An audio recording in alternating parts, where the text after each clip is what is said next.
So you decided that you want to be a practice owner. You decided that you want the freedom, the income, and the lifestyle that comes from owning your own business. But if you really want to be successful, do not start a business. Warren Buffett is one of the richest men on the planet. From See's Candy alone, he's made over $2 billion. But here's the thing. Yes, Warren Buffett owns See's Candy, but Warren Buffett never started a candy business. In 1972, Buffett bought See's Candy for $25 million, a decision which has rewarded him with more than $2 billion. Warren Buffett did not start the business.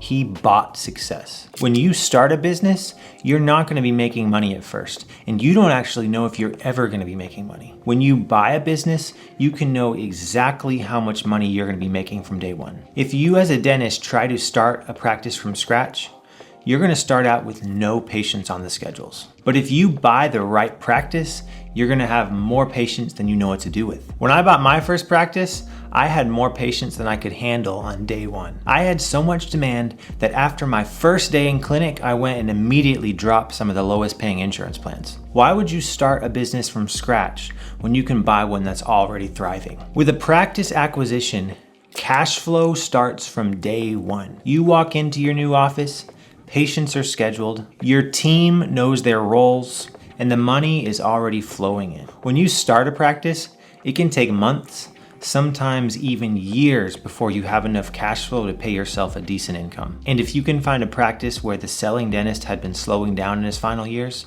oftentimes there's a huge backlog of treatment that's just sitting there ready for you. In that first practice that I bought, the previous dentist had been doing a lot of large MODBL fillings. So I had patient after patient that came in with these large cracked molars and recurrent decay, crown after crown after crown. If you can find the right practice is literally a gold mine of treatment. I hear from a lot of inexperienced dentists who think, well, if I do a startup, I can save some money. But the reality is you're probably going to spend just as much doing a startup and you're not going to have patience. You still need a building, you still need assistants, you still need someone up front running insurance, you still need equipment, you still need supplies, but you also have to pay for more marketing. And you're likely going to be paying employees to work days where the schedule isn't full. You can end up spending a lot more money on a startup, and you don't even know if that startup is going to be successful. Why would you spend money on something that you don't know is going to work out when you can literally buy a fully functional business that's ready to go? If you buy the right practice, you can literally be making $300,000 to $500,000 in your first year of ownership. With a startup, you don't know if you're going to be making anything your first year. Another thing to keep in mind is that you're going to need money to start a business. It can be really hard to find a bank that's going to give you money to do a startup. But when you find an existing business with a proven track record, then banks will literally be throwing money at you. Banks love dental practice acquisitions. Banks know that giving money for a practice acquisition is one of the most predictable and successful investments that they can make. When you have a business with the paper trail, when the bank can see the income statements and the tax documents from the previous dentist, when they see that this business has been successful for a number of years, then they feel confident that it's going to continue to be successful. They know that when you take over this business, you're going to start making money from day one. Likely you're even going to be growing the practice that you bought. Banks love giving away money when they have that type of certainty. When I first got out of school before I bought my first practice, I considered trying to do a startup.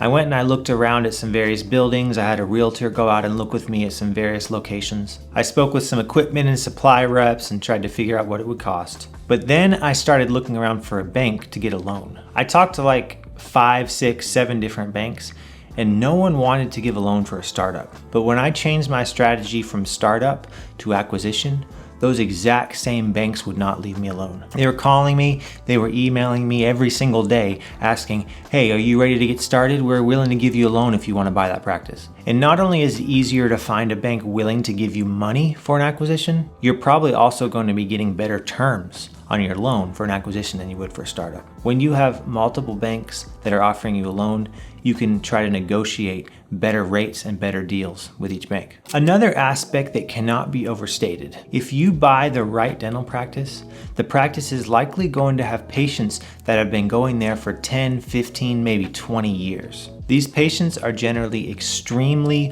loyal, and they're going to trust you when you make a treatment plan. Not all patients are created equal. The type of patients that you're going to have at a startup are likely patients that are going to be more hesitant about accepting treatment. However, when you have loyal patients that have been going to the same dentist for the last 15 years, these are the best patients, the patients that are going to accept your treatment and get started right away on what you recommend. With a startup, you're gonna have to spend a lot more time selling treatment. With an acquisition, oftentimes the treatment sells itself. Now, if you can find the right practice to buy, all of the systems are already going to be set up. The front desk is going to know how to do the insurance predeterminations. The office is already running smoothly. Sure, you're going to want to make some improvements here or there, but those improvements can be spaced out over time. And the truth is, I would recommend trying to wait at least 6 months before making any big changes. The dentist who is there before you has spent years figuring out how to run a business in that area. When you first start out, there's going to be a lot of things you don't know. With an acquisition,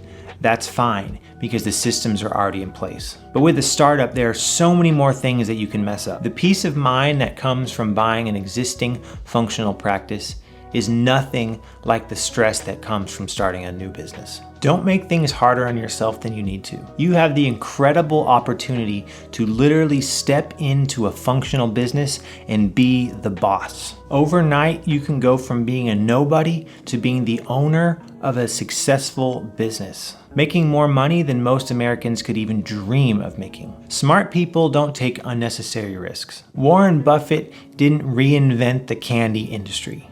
He found a successful business that already had a predictable cash flow. Warren Buffett bought the business for $25 million and has since made $2 billion.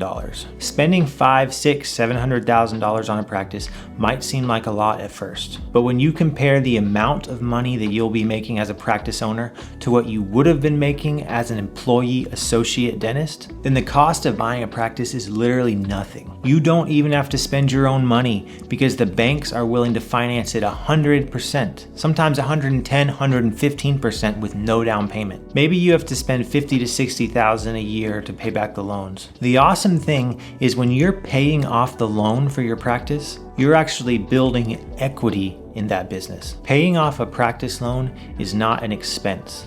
It's an investment in an asset that you're going to be able to later sell, likely at a massive profit. Buying a dental practice is literally probably one of the lowest risk but highest return investments that anyone could possibly make. As a dentist, you are sitting on an opportunity that millions of people could only ever dream of having. Do not sit on this opportunity. Take control of your career and find a practice to buy today.